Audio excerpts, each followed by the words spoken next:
ਸੰਵਿਧਾਨ ਆਖਿਰ ਹੁੰਦਾ ਕੀ ਹੈ?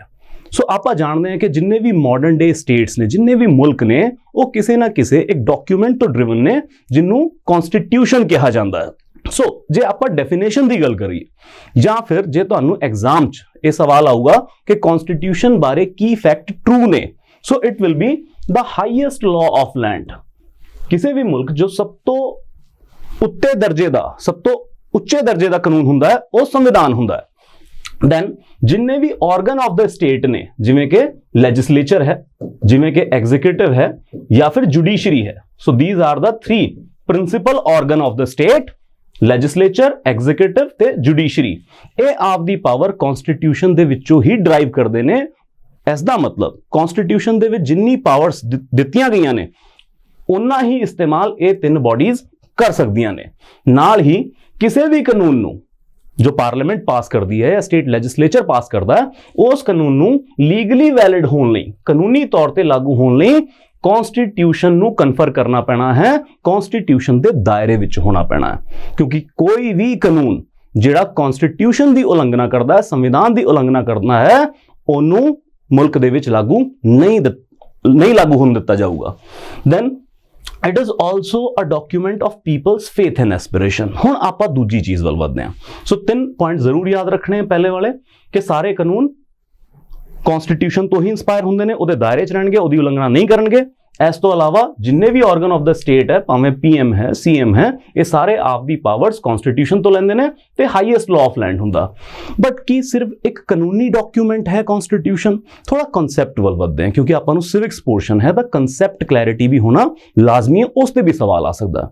ਤਾਂ ਆਪਾਂ ਇਹ ਕਿਤੇ ਡਿਨਾਈ ਨਹੀਂ ਕਰਦੇ ਕਿ ਸੰਵਿਧਾਨ ਇੱਕ ਕਾਨੂੰਨੀ ਦਸਤਾਵੇਜ਼ ਹੈ, ਇੱਕ ਲੀਗਲ ਡਾਕੂਮੈਂਟ ਹੈ। ਬਟ ਇਹ ਸਿਰਫ ਇੱਕ ਲੀਗਲ ਡਾਕੂਮੈਂਟ ਨਹੀਂ ਹੈ। ਜੇ ਆਪਾਂ ਪੋਲੀਟੀਕਲ ਥਿੰਕਰਸ ਦੀ ਮੰਨੀਏ ਤਾਂ ਉਹ ਤਾਂ ਇਹ ਕਹਿੰਦੇ ਨੇ that it is first and foremost a social document। ਸਮਾਜਿਕ ਦਸਤਾਵੇਜ਼ ਵੀ ਹੈ ਨਾਲ ਇਹ। ਕਿਉਂਕਿ ਜੇ ਕਨਸਟੀਟਿਊਸ਼ਨ ਦੀ ਕੰਪਲੀਟ ਅੰਡਰਸਟੈਂਡਿੰਗ ਕਰਨੀ ਹੈ ਤਾਂ ਆਪਾਂ ਨੂੰ ਸਮਝਣਾ ਪਊਗਾ ਕਨਸਟੀਟਿਊਸ਼ਨ ਇੱਕ ਮੁਲਕ ਦੀ ਕੰਪਲੀਟ ਆਈਡੈਂਟੀਟੀ ਦੱਸਦਾ ਹੈ। ਇੱਕ ਮੁਲਕ ਦੇ ਤੌਰ ਤੇ ਤੁਸੀਂ ਇਕਨੋਮੀ ਵਾਈਜ਼ ਕਿਵੇਂ ਹੋ, ਤੁਸੀਂ ਪੋਲਿਟੀ ਵਾਈਜ਼ ਕਿਵੇਂ ਹੋ, ਜਾਂ ਤੁਸੀਂ ਕਲਚਰਲੀ ਕਿਵੇਂ ਹੋ, ਇਹ ਸਾਰਾ ਕੁਝ ਸਾਨੂੰ ਪਤਾ ਲੱਗਦਾ ਹੈ ਸੰਵਿਧਾਨ ਦੇ ਵਿੱਚੋਂ। ਫੋਰ ਐਗਜ਼ਾਮਪਲ, ਜਦੋਂ ਆਪਾਂ ਕਨਸਟੀਟਿਊਸ਼ਨ ਨੂੰ ਹੌਲੀ-ਹੌਲੀ ਅੱਗੇ ਪੜਾਂਗੇ ਤੇ ਜਦੋਂ ਇਹਦੇ 'ਚ ਆਪਾਂ ਜੁਡੀਸ਼ਰੀ ਪੜਾਂਗੇ, ਜਦੋਂ ਆਪਾਂ ਪਾਰਲੀਮੈਂਟ ਪੜਾਂਗੇ, ਆਪਾਂ ਪੰਚਾਇਤੀ ਰਾਜ ਪੜਾਂਗੇ, ਸੋ ਆਪਾਂ ਨੂੰ ਆਪਣੀ ਪੋਲਿਟੀ ਸਮਝ ਆ ਰਹੀ ਹੈ ਬਈ ਇਹ ਡੈਮੋਕ੍ਰੇਸੀ ਹੈ। ਸੜਕ ਤੋਂ ਲੈ ਕੇ ਸੰਸਦ ਤੱਕ ਲੋਕਾਂ ਦੇ ਵੋਟ ਦਾ ਅਸਰ ਦਿਖਦਾ ਹੈ। ਲੋਕੀ ਇੱਥੇ ਆਪਦੇ ਪਿੰਡ ਦਾ ਸਰਪੰਚ ਨਾਲ ਹੀ ਪ੍ਰਧਾਨ ਮੰਤਰੀ ਆਪਦੇ ਵੋਟ ਨਾਲ ਚੁਣਦੇ ਹਨ। ਨਾਲ ਜੁਡੀਸ਼ਰੀ ਪੜਾਂਗੇ ਤਾਂ ਆਪਾਂ ਨੂੰ ਪੋਲਿਟੀ ਸਮਝ ਆ ਰਹੀ ਹੈ। ਬਟ ਜਦੋਂ ਆਪਾਂ ਕਨਸਟੀਟਿਊਸ਼ਨ ਦੇ ਵਿੱਚ ਫੰਡਾਮੈਂਟਲ ਰਾਈਟ ਪੜਾਂਗੇ, ਆਪਾਂ ਇਹ ਪੜਾਂਗੇ ਕਿ ਲੋਕਾਂ ਨੂੰ ਆਪਦੀ ਲੈਂਗੁਏਜ, ਸਕ੍ਰਿਪਟ ਤੇ ਕਲਚਰ ਨੂੰ ਸਾਂਭ ਕੇ ਰੱਖਣ ਦਾ ਮੌਲਿਕ ਅਧਿਕਾਰ ਹੈ, ਫੰਡਾਮੈਂਟਲ ਅਧਿਕਾਰ ਹੈ। ਨਾਲ ਹੀ ਸ਼ਡਿਊਲਡ ਟ੍ਰਾਈਬਸ ਬਾਰੇ ਪੜਾਂਗੇ ਕਿ ਉਹਨਾਂ ਨੂੰ ਐਡਮਿਨਿਸਟ੍ਰੇਸ਼ਨ ਵਾਸਤੇ ਵੱਖਰੀ ਪਾਵਰਸ ਦਿੱਤੀਆਂ ਹੋਈਆਂ ਨੇ ਤੇ ਆਪਾਂ ਨੂੰ ਪਤਾ ਲੱਗਦਾ ਸਾਡਾ ਸਮਾਜ ਕਿੱਦਾਂ ਦਾ ਹੈ, ਵੱਖੋ-ਵੱਖ ਬੋਲੀਆਂ ਨੇ, ਵੱਖੋ-ਵੱਖ ਕਲਚਰ ਹੈ, ਉਹਨੂੰ ਸਾਂਭਣ ਲਈ ਕਨਸਟੀਟਿਊਸ਼ਨ ਦੇ ਵਿੱਚ ਪ੍ਰੋਵੀਜ਼ਨਸ ਦਿੱਤੀਆਂ ਹੋਈਆਂ ਨੇ। ਨਾਲ ਹੀ ਜਦੋਂ ਪਾਰਟ 12, 13 ਪੜਾਂਗੇ, freedom of interstate trade and commerce, finance, property, contract, suits, even ਅੱਜ ਹੀ ਆਪਾਂ ਪ੍ਰੀਐਮਬਲ ਪੜਨਾ, ਉਹਦੇ 'ਚ ਆਪਾਂ ਨੂੰ ਸੋਸ਼ਲਿਸਟ ਵਰਡ ਮਿਲੂਗਾ। ਸੋ ਆਪਾਂ ਨੂੰ ਪਤਾ ਲੱਗਦਾ ਹੈ ਕਿ ਆਪਾਂ ਕਿੱਦਾਂ ਦੀ ਇਕਨੋਮੀ ਹੋਵਾਂਗੇ। ਸੋ ਕੁੱਲ ਜਮਾ ਗੱਲ ਇਹ ਕਿ ਲੀਗੈਲਿਟੀ ਐਸਪੈਕਟ ਤਾਂ ਅਟੈਚ ਹੈ ਹੀ, ਉਹ ਆਪਾਂ ਯਾਦ ਰੱਖਣਾ। ਬਟ ਇੱਕ ਬਿਹਤਰ ਅੰਡਰਸਟੈਂਡਿੰਗ ਵਾਸਤੇ ਸਾਨੂੰ ਯਾਦ ਰੱਖਣਾ ਚਾਹੀਦਾ ਹੈ that ਕਨਸਟੀਟਿਊਸ਼ਨ ਇੱਕ ਮੁਲਕ ਦੀ ਕੰਪਲੀਟ ਆਈਡੈਂਟੀਟੀ ਹੈ। ਇੱਥੇ ਆਪਾਂ ਇੱਕ ਗੱਲ ਕੀਤੀ that it is a document of people's faith and aspiration। ਲੋਕਾਂ ਦੀਆਂ ਭਾਵਨਾਵਾਂ ਦਾ, ਲੋਕਾਂ ਦੀਆਂ ਆਸਥਾ ਦਾ ਵੀ ਇੱਕ ਡਾਕੂਮੈਂਟ ਹੈ ਇਹ।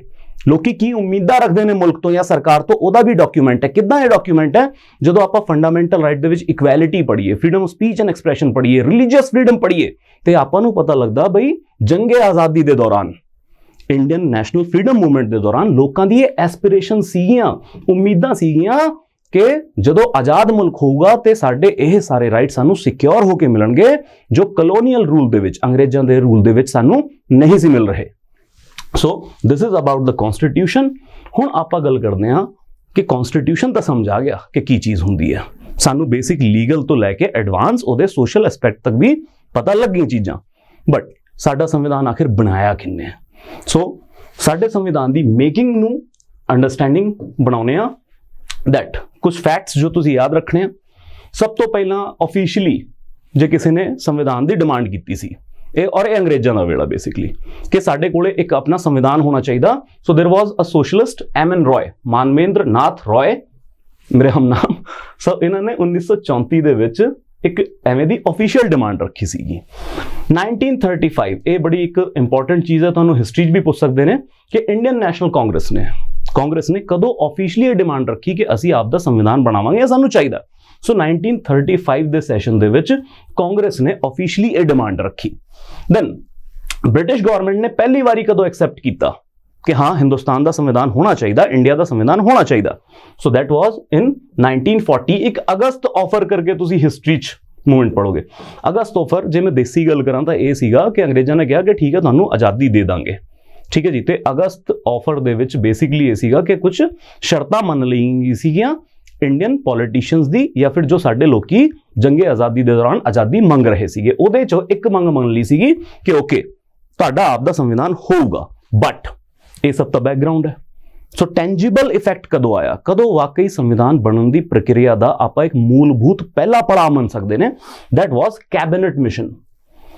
1946 ਦੇ ਵਿੱਚ अंग्रेज हुकूमत ने 3 ਮੈਂਬਰੀ एक कमीशन इंडिया भेजा जिन्होंने कहा गया कैबिनेट मिशन। 1946 ਦੇ ਵਿੱਚ ਇਹਦੇ ਵਿੱਚ ਸੀਗੇ Lord Pethick Lawrence, sir Stafford Cripps ते A.V. अलेक्जेंडर।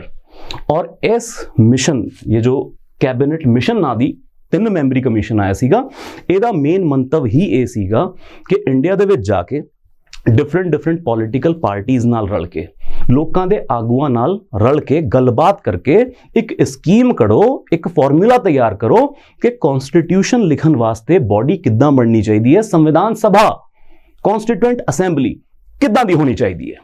सो कैबिनेट मिशन प्लान ने डिफरेंट स्टेक होल्डर्स नाल गल कीती और फाइनली इहदा नतीजा ये आया कि एक कॉन्स्टिट्यूएंट असैंबली दा मजमून तैयार कर लिता गया।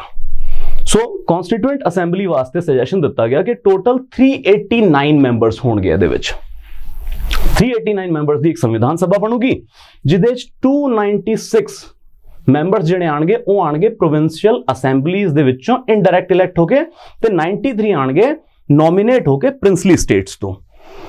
बेसिकली जिस एरा दी आपां गल कर रहे हैं उस वेले इंडिया दे विच 2 तरह की टैरेटरी सीगी, आपां इतिहास च पढ़ांगे अलग तो। एक सीगे ब्रिटिश प्रोविंसेस, उत्थे राज तो अंग्रेजों का ही सीगा, लेकिन एक प्रोविंशियल असैंबली लोकां द्वारा चुने हुए नुमाइंदियां दी एक प्रोविंशियल असैंबली बना दी गई सीगी, जिवें अज आपां विधान सभा सोच लीए। और दूजे पासे सीगे प्रिंसली स्टेट, राजे रजवाड़े। सो पटियाला, नाभा, जींद, हैदराबाद, बहुत सारे 552 प्रिसाइसली जो आप आज़ाद हो रहे हैं। सो इत्थे बेसिकली अल्टीमेट राज तो अंग्रेजों का ही सी, बट इमीडिएट राज सीगा राजियां दा।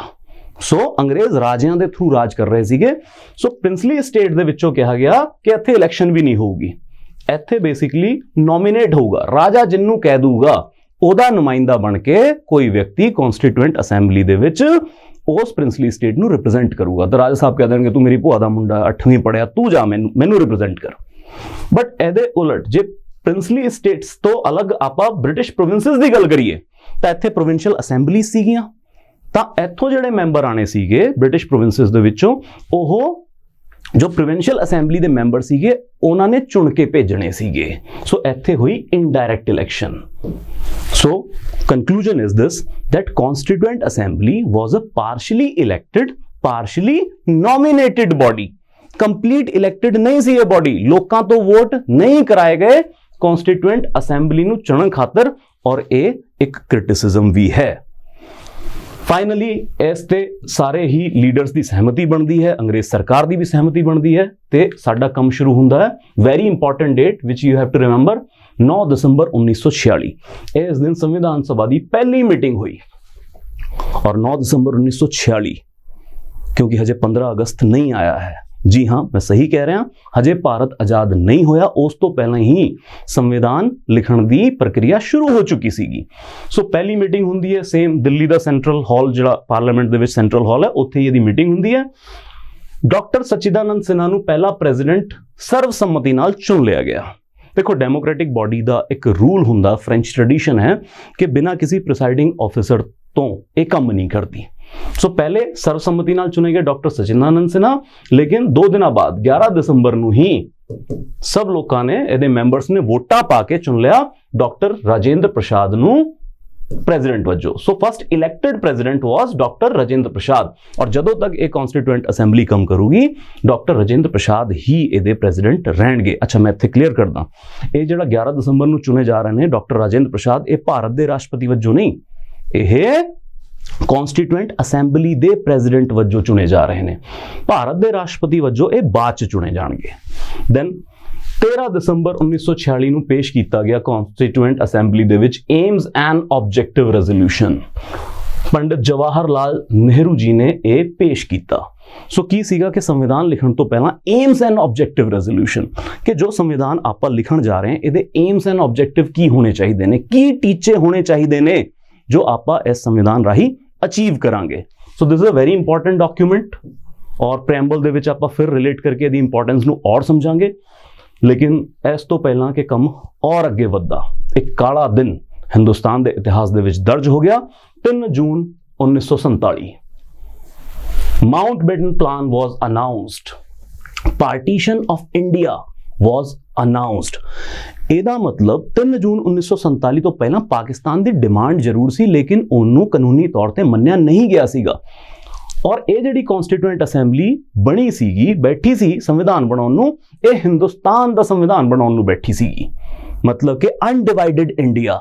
ਲੇਕਿਨ 3 ਜੂਨ ਨੂੰ ਕਿਉਂਕਿ ਪਾਰਟੀਸ਼ਨ ਅਨਾਉਂਸ ਹੋ ਗਿਆ ਤਾਂ ਫਿਰ ਕਨਸਟੀਟਿਊਐਂਟ ਅਸੈਂਬਲੀ ਦੇ ਵਿੱਚ ਨੰਬਰਾਂ ਦਾ ਫਿਰ ਰੱਦੋ ਬਦਲ ਹੋਇਆ, ਘੱਟ ਕੀਤੇ ਗਏ, ਕਿਉਂਕਿ ਜੋ ਪਾਕਿਸਤਾਨ ਦੀ ਟੈਰੀਟਰੀ ਆ ਗਈ, ਜੋ ਪੰਜਾਬ ਵਾਲਾ ਇਲਾਕਾ, ਬੰਗਾਲ ਵਾਲਾ ਇਲਾਕਾ ਤੇ ਅਦਰ ਪ੍ਰੋਵਿੰਸਸ, ਉਹਦੇ ਨੰਬਰ ਆਫ ਸੀਟਸ ਘੱਟ ਕਰਤੇ। ਕੁੱਲ ਮਿਲਾ ਕੇ 14 ਜੁਲਾਈ 1947 ਨੂੰ ਇਹ ਨੰਬਰ, ਜੋ ਕਿ ਸ਼ੁਰੂਆਤ 389 ਸੀਗਾ, ਇਹਨੂੰ ਰਿਡਿਊਸ ਕਰ ਦਿੱਤਾ ਗਿਆ 299 ਤੱਕ, ਜਿਹਦੇ ਵਿੱਚ 229 ਆਏ ਬ੍ਰਿਟਿਸ਼ ਪ੍ਰੋਵਿੰਸਸ ਦੇ ਵਿੱਚੋਂ ਤੇ 70 ਰਹਿ ਗਏ ਸੀਗੇ ਪ੍ਰਿੰਸਲੀ ਸਟੇਟਸ ਦੇ ਵਿੱਚੋਂ। ਸੋ ਇਹ ਅਸੈਂਬਲੀ ਬਣ ਜਾਂਦੀ ਹੈ, ਫਿਰ ਘਟ ਜਾਂਦੀ ਹੈ ਤੇ ਆਪਣਾ ਕੰਮ ਸੰਵਿਧਾਨ ਲਿਖਣ ਦਾ ਕੰਟੀਨਿਊ ਰੱਖਦੀ ਹੈ। ਸੋ ਸੰਵਿਧਾਨ ਸਭਾ ਆਪ ਦਾ ਕੰਮ ਕਰ ਰਹੀ ਹੈ, ਲੇਕਿਨ ਕਿ 299 ਲੋਕੀ ਮਿਲ ਕੇ ਸਾਰੇ ਇੱਕੋ ਵਕਤ ਤੇ ਇੱਕੋ ਟੌਪਿਕ ਤੇ ਕੰਮ ਕਰ ਰਹੇ ਨੇ, ਐਦਾਂ ਕੰਮ ਨਹੀਂ ਕੀਤੇ ਜਾਂਦੇ। ਸੋ ਬੇਸਿਕਲੀ ਕਨਸਟੀਟਿਊਐਂਟ ਅਸੈਂਬਲੀ ਦੇ ਵਿੱਚ ਵੱਖੋ-ਵੱਖ ਕਮੇਟੀਆਂ ਰਾਹੀਂ ਇਹ ਕੰਮ ਕੀਤਾ ਗਿਆ। ਜਦੋਂ ਸੰਵਿਧਾਨ ਬਣ ਰਿਹਾ ਤਾਂ ਸੰਵਿਧਾਨ ਦੇ ਵਿੱਚ ਬਹੁਤ ਸਾਰੀ ਚੀਜ਼ਾਂ ਲਿਖਣੀਆਂ, ਫੰਡਾਮੈਂਟਲ ਰਾਈਟ ਵੀ ਲਿਖਣੇ, ਸੈਂਟਰ ਦੀ ਪਾਵਰਾਂ, ਸਟੇਟ ਦੀਆਂ ਪਾਵਰਾਂ। ਸੋ ਵੱਖੋ-ਵੱਖ ਕਮੇਟੀਆਂ ਰਾਹੀਂ ਇਹ ਕੰਮ ਵੰਡ ਲਿੱਤਾ ਗਿਆ। ਮਤਲਬ ਕੁੱਲ ਮਿਲਾ ਕੇ ਜਿਵੇਂ ਕਿ ਹਾਂ ਵੀ ਤੁਸੀਂ 2-3 ਲੋਕੀ ਲਾਅ ਦੇ ਜਾਣਕਾਰ ਹੋ, ਤੁਸੀਂ ਸਿਟੀਜ਼ਨਸ਼ਿਪ ਤੇ ਪ੍ਰੋਵੀਜ਼ਨਾਂ ਲਿਖ ਲਿਆਓ, ਤੁਸੀਂ 8-10 ਲੋਕੀ ਜਾਓ, ਸਟੱਡੀ ਕਰੋ ਤੇ ਆਪਣਾ ਫੰਡਾਮੈਂਟਲ ਰਾਈਟ ਤੇ ਚੀਜ਼ਾਂ ਲਿਖ ਲਿਆਓ। ਸਿੰਪਲ, ਜਿਵੇਂ ਮੰਨ ਲਓ ਆਪਾਂ ਘਰੇ ਕੋਈ ਵਿਆਹ ਰੱਖਿਆ ਹੈਗਾ, ਤਾਂ ਇਹ ਤਾਂ ਨਹੀਂ ਹੈ ਨਾ ਕਿ ਸਾਰਾ ਟੱਬਰ ਚੱਕ ਕੇ ਇੱਕੋ ਵਕਤ ਤੇ ਇੱਕੋ ਕੰਮ ਕਰਨ ਤੁਰ ਪੈਂਦਾ। ਸੋ ਆਪਾਂ ਵੰਡ ਲੈਂਦੇ ਹਾਂ ਕਿ ਹਾਂ ਜੀ ਮਾਮਾ ਆ ਗਏ ਜੀ, ਮੁੰਡੇ ਆ ਕੁੜੀ ਦੇ, ਚਲੋ ਜੀ ਤੁਸੀਂ ਹਲਵਾਈ ਵਾਲਾ ਕੰਮ ਸਾਂਭ ਲਓ, ਇਹ ਤੁਹਾਡੀ ਜ਼ਿੰਮੇਵਾਰੀ ਹੈ। ਹਾਂ ਵੀ ਮੁੰਡਿਓ ਇੱਧਰ ਆਓ, ਡੀਜੇ ਤੁਸੀਂ ਸ਼ਹਿਰੋਂ ਬੁੱਕ ਕਰਾ ਕੇ ਲਿਆਉਣਾ। ਸੋ ਜੇ ਆਪਾਂ ਘਰੇਲੂ ਕੰਮ ਵੀ ਦੇਖੀਏ ਤਾਂ ਉਹ ਵੀ ਕਮੇਟੀਆਂ ਜੀ ਬਣਾ ਕੇ ਆਪਾਂ ਵੰਡ ਲੈਂਦੇ ਤਾਂ ਐਫੀਸ਼ੀਐਂਸੀ ਵੱਧ ਸਕੇ। ਐਦਾਂ ਹੀ ਕਨਸਟੀਟਿਊਐਂਟ ਅਸੈਂਬਲੀ ਦੇ ਵਿੱਚ ਆਪਾਂ ਕਮੇਟੀਆਂ ਬਣਾ ਲੀਆਂ ਤੇ ਵੱਖੋ-ਵੱਖ ਮੈਂਬਰਾਂ ਦੀ ਕਮੇਟੀ ਨੂੰ ਵੱਖੋ-ਵੱਖ ਕੰਮ ਦੇ ਦਿੱਤਾ ਗਿਆ। ਇਹ ਕਮੇਟੀਆਂ ਰਿਸੈਸ ਦੇ ਵਿੱਚ ਜਾਂਦੀਆਂ ਸੀਗੀਆਂ, ਸਟੱਡੀ ਕਰਦੀਆਂ ਸੀਗੀਆਂ, ਪ੍ਰੋਫੈਸਰ ਲੋਕਾਂ ਨੂੰ, ਠੀਕ ਹੈ, ਆਮ ਲੋਕਾਂ ਨੂੰ ਮਿਲਦੇ ਸੀਗੇ, ਸਟੱਡੀ ਨੂੰ ਔਰ ਵਧਾਉਂਦੇ ਸੀਗੇ। ਦੁਨੀਆ ਭਰ ਦੇ 65 ਕਨਸਟੀਟਿਊਸ਼ਨ ਦੀ ਸਟੱਡੀ ਕੀਤੀ ਗਈ ਕਿ ਦੁਨੀਆ ਭਰ ਚ ਲੱਭੋ ਕੀ ਵਧੀਆ ਪ੍ਰੋਵੀਜ਼ਨਸ ਨੇ, ਉਹਦੀ ਸਟੱਡੀ ਕਰਕੇ ਸਾਨੂੰ ਕੀ ਸੂਟ ਕਰਦਾ, ਉਹ ਕਨਸੈਪਟ ਇੱਥੇ ਲੈ ਕੇ ਆਓ। ਔਰ ਇਸ ਤਰ੍ਹਾਂ ਦੀ ਸਟੱਡੀ ਰਾਹੀਂ ਵੱਖੋ-ਵੱਖ ਟੌਪਿਕਸ ਨੂੰ ਇਹ ਲਿਸਟ ਬਣਾ ਕੇ ਲਿਆਉਂਦੇ ਸੀਗੇ। ਫਿਰ ਕਨਸਟੀਟਿਊਐਂਟ ਅਸੈਂਬਲੀ ਸਾਰੀ ਉਸ ਲਿਸਟ ਤੇ ਡਿਬੇਟ ਕਰਦੀ ਸੀ। ਜੇ ਕੁਝ ਰੱਦੋ ਬਦਲ ਕਰਨੀ ਹੈ ਤਾਂ ਫਿਰ ਉਹਦੇ ਚ ਰੱਦੋ ਬਦਲ ਕੀਤੀ ਜਾਂਦੀ ਸੀ। ਕਿ ਇਸ ਤਰੀਕੇ ਨਾਲ ਟੁਕੜਿਆਂ ਦੇ ਵਿੱਚ, ਹਿੱਸਿਆਂ ਦੇ ਵਿੱਚ ਸੰਵਿਧਾਨ ਬਣਨ ਦੀ ਪ੍ਰਕਿਰਿਆ ਅੱਗੇ ਵਧਦੀ ਰਹੀ। ਬਟ ਸਾਨੂੰ ਇੱਕ ਕੁਐਸਚਨ ਡਾਇਰੈਕਟ ਆ ਸਕਦਾ ਹੈ ਕਿ ਕਿਹੜੀ ਕਮੇਟੀ ਕਿਹੜੇ ਚੇਅਰਮੈਨ ਦੇ ਅੰਡਰ ਸੀਗੀ। So these are the important ਕਮੇਟੀਜ਼।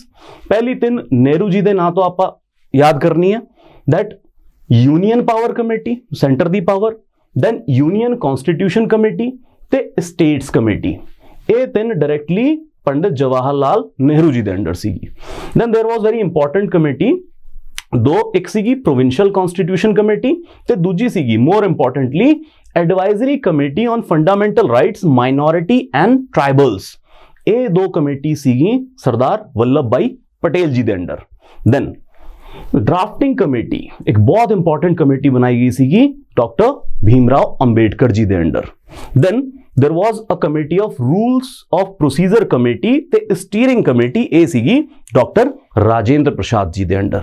ਹੁਣ ਇਹ ਸਾਰੀ ਕਮੇਟੀਜ਼ ਦੇ ਵਿੱਚ ਜੇ ਆਪਾਂ ਸਭ ਤੋਂ ਇੰਪੋਰਟੈਂਟ ਕਮੇਟੀ ਦੇਖਣੀ ਹੋਵੇ ਤਾਂ ਸੀਗੀ ਡਰਾਫਟਿੰਗ ਕਮੇਟੀ, ਜੋ ਕਿ ਡਾਕਟਰ ਭੀਮਰਾਓ ਅੰਬੇਡਕਰ ਜੀ ਦੇ ਅੰਡਰ ਸੀਗੀ। ਕੁੱਲ ਜਮਾ ਇਹਦੇ ਵਿੱਚ 7 ਮੈਂਬਰ ਸੀਗੇ ਔਰ ਇਸ ਕਮੇਟੀ ਦਾ ਕੰਮ ਇਹ ਸੀਗਾ ਕਿ ਜੋ ਕਨਸਟੀਟਿਊਸ਼ਨ ਟੁਕੜਿਆਂ ਦੇ ਵਿੱਚ ਬਣ ਰਿਹਾ ਹੈ ਉਹ ਸਭ ਦਾ ਮਿਲਾ ਕੇ ਕਨਸਟੀਟਿਊਸ਼ਨ ਦਾ ਇੱਕ ਫਾਈਨਲ ਡਰਾਫਟ ਤਿਆਰ ਕਰਨਾ ਹੈ। ਸੋ ਕਨਸਟੀਟਿਊਸ਼ਨ ਨੂੰ ਫਾਈਨਲ ਸ਼ੇਪ ਦੇਣ ਦਾ ਕੰਮ ਸੀਗਾ ਡਾਕਟਰ ਭੀਮਰਾਓ ਜੀ ਦੇ ਅੰਡਰ ਜਿਹੜੀ ਕਮੇਟੀ ਸੀਗੀ। ਆਪਾਂ ਇੱਕ ਸਵਾਲ ਇਹ ਵੀ ਪੁੱਛਦੇ ਹਾਂ ਕਿ ਚਲੋ ਜੇ ਮੈਂ 2 ਕੁਐਸਚਨ ਪੋਜ਼ ਕਰਦਾ ਕਿ ਕਨਸਟੀਟਿਊਸ਼ਨ ਕਿੰਨੇ ਲਿਖਿਆ ਤੇ ਆਮ ਤੌਰ ਤੇ ਜਵਾਬ ਹੋ ਜਾਂਦਾ ਅੰਬੇਡਕਰ ਸਾਹਿਬ। ਇਹ ਗਲਤ ਜਵਾਬ ਹੈ ਟੈਕਨੀਕਲੀ, ਕਿਉਂਕਿ ਕਨਸਟੀਟਿਊਸ਼ਨ ਲਿਖਣ ਦਾ ਕੰਮ ਕਰ ਰਹੀ ਸੀ ਸੰਵਿਧਾਨ ਸਭਾ ਕਨਸਟੀਟਿਊਐਂਟ ਅਸੈਂਬਲੀ। ਬਟ ਜੇ ਆਪਾਂ ਇਹ ਪੁੱਛੀਏ that who is the father of Indian constitution ਤਾਂ ਆਪਾਂ ਕਲੀਅਰਲੀ ਅਨਡਾਊਟਡਲੀ ਕਹਿੰਦੇ ਹਾਂ ਡਾਕਟਰ ਭੀਮਰਾਓ ਅੰਬੇਡਕਰ ਸਾਹਿਬ। ਕਿਉਂ? ਕਿਉਂਕਿ ਇੱਕ ਤਾਂ ਸਭ ਤੋਂ ਇੰਪੋਰਟੈਂਟ ਕਮੇਟੀ ਫਾਈਨਲ ਸ਼ੇਪ ਇਹ ਦੇ ਰਹੇ ਨੇ, ਦੂਜਾ ਇਨ 389 ਮੈਂਬਰਸ ਦੇ ਵਿੱਚੋਂ ਜੋ ਬਾਅਦ 'ਚ 299 ਰਹਿ ਗਏ ਸੀਗੇ, ਇਹਦੇ 'ਚ ਜੇ ਸਭ ਤੋਂ ਕੁਆਲੀਫਾਈਡ ਕੋਈ ਬੰਦਾ ਸੀਗਾ ਉਹ ਡਾਕਟਰ ਅੰਬੇਡਕਰ ਸਾਹਿਬ ਸੀਗੇ। ਸੰਵਿਧਾਨ ਦੀ, ਕਨਸਟੀਟਿਊਸ਼ਨ ਦੀ, ਕਾਨੂੰਨਾਂ ਦੀ ਜੋ ਜਾਣਕਾਰੀ ਸਭ ਤੋਂ ਵੱਧ ਸੀਗੀ ਉਹ ਅੰਬੇਡਕਰ ਸਾਹਿਬ ਸੀਗੀ। ਹਾਲਾਂਕਿ ਇਹਦੇ 'ਚ ਬਹੁਤ ਪ੍ਰੋਮੀਨੈਂਟ ਲਾਇਰ ਸੀਗੇ, ਬਹੁਤ ਪ੍ਰੋਮੀਨੈਂਟ ਪੋਲੀਟੀਸ਼ੀਅਨ ਸੀਗੇ, ਲੇਕਿਨ ਨੌਲੇਜ ਦੇ ਮਾਮਲੇ 'ਚ ਅੰਬੇਡਕਰ ਸਾਹਿਬ ਦੇ ਬਰਾਬਰ ਕੋਈ ਨਹੀਂ ਸੀ ਖੜਦਾ। ਮਤਲਬ ਇਹ ਕਿ ਜਦੋਂ ਕਿਸੇ ਪੁਆਇੰਟ ਤੇ ਕਨਫਿਊਜ਼ਨ ਆਉਣਾ ਸਭ ਨੇ ਬਾਬਾ ਅੰਬੇਡਕਰ ਵੱਲ ਦੇਖਣਾ, ਬਾਬਾ ਜੀ ਮਾੜਾ ਜਿਹਾ ਸੋਲਵ ਕਰੋ ਜੀ, ਮਾੜਾ ਜੀ ਕਿੱਦਾਂ ਹੋਊਗੀ ਇਹ ਚੀਜ਼, and he aptly solve every problem. So 2 question, constituent assembly ने संविधान लिखा but father of Indian constitution that is Ambedkar. और अंबेडकर साहब ना सिर्फ ड्राफ्टिंग कमेटी के चेयरमैन सीगे और भी बहुत सारी कमेटी के इंपॉर्टेंट मैंबर सीगे। सो अंबेडकर साहब जी का योगदान सब तो वध मन्निया जाता है। देन आप देख रहे हैं कि संविधान टुकड़ियां च लिखा जा रहा है, अड पार्ट्स आ रहे हैं, जुड़ रहे हैं। सो कॉन्स्टिट्यूएंट असेंबली लगातार आपका काम कर रही है। 2 साल 11 महीने 18 दिन प्रिसाइसली लए कॉन्स्टिट्यूएंट असेंबली ने संविधान को कंप्लीट करने वास्ते। लेकिन की इस दौरान ये बॉडी सिर्फ ते सिर्फ कॉन्स्टिट्यूशन लिखने का काम कर रही सी? नहीं, ਇਹਦੇ ਨਾਲ कुछ इंपॉर्टेंट फंक्शन और भी परफॉर्म किए गए जिहदे चों कुछ साडे एग्जाम परपज लई बहुत इंपॉर्टेंट फैक्ट ने। So number 1 making of the constitution ते इनैक्टिंग ऑफ ऑर्डनरी लॉज।